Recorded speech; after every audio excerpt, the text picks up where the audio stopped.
Bonjour à tous, ce jeudi soir, le pape François est arrivé au Pérou pour poursuivre son 22e voyage apostolique après 3 jours passés au Chili. À son entrée dans l'espace aérien, comme une marque d'honneur, une escorte aérienne a accompagné l'avion du Saint-Père jusqu'à l'aéroport international de Lima, où il a été accueilli à sa descente de l'avion par le président de la République et son épouse, ainsi que par l'archevêque de Lima, le cardinal Cipriani Torne, et le président de la conférence épiscopale.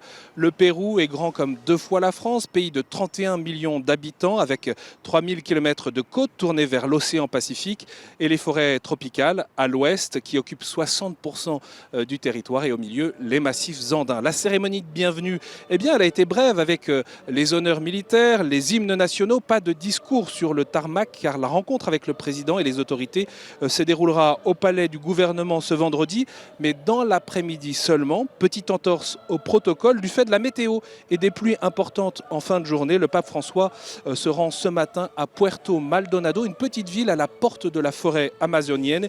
Il a choisi d'y rencontrer les populations indigènes de l'Amazonie, étape importante de ce voyage dans le prolongement de son encyclique Laudato Si, également comme un jalon dans la préparation du synode que le pape François a convoqué en octobre 2019 à Rome. Le pape François a reçu un accueil impressionnant ici à Lima. Il y avait des foules immenses dans les rues, sur les boulevards pour le saluer sur son chemin vers l'Annonciature. On est venu en famille, des quartiers avaient érigé des statues de leur saint patron, les confréries étaient de sortie, les orchestres également, et puis les magasins, les entreprises ont rivalisé d'ingéniosité en accrochant sur leur devanture des grandes banderoles pour accueillir le pape François. Les statistiques du Vatican indiquent que 90% de la population ici au Pérou est catholique et l'Église demeure, c'est une réalité, une force dans le pays.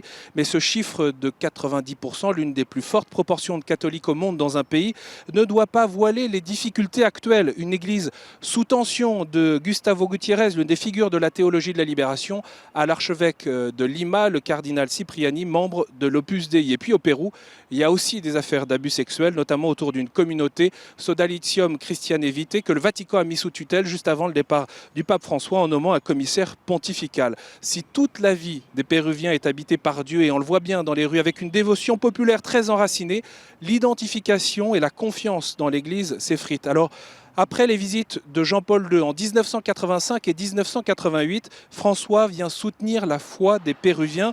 La devise de son voyage, Unis pour l'espérance, souligne le message de réconciliation dont il veut se faire porteur dans une société très polarisée. C'est vrai aussi au niveau politique, avec de fortes disparités sociales. Près de 2500 journalistes ont été accrédités ici pour suivre cette visite. Cela dit les attentes, comme on le voit aussi dans les rues avec ces foules qui sont présentes pour accueillir le Saint-Père. C'est une visite bien sûr que vous pouvez suivre en direct sur KTO et n'oubliez pas, vous pouvez également retrouver toute la programmation de ce voyage sur le site internet de KTO.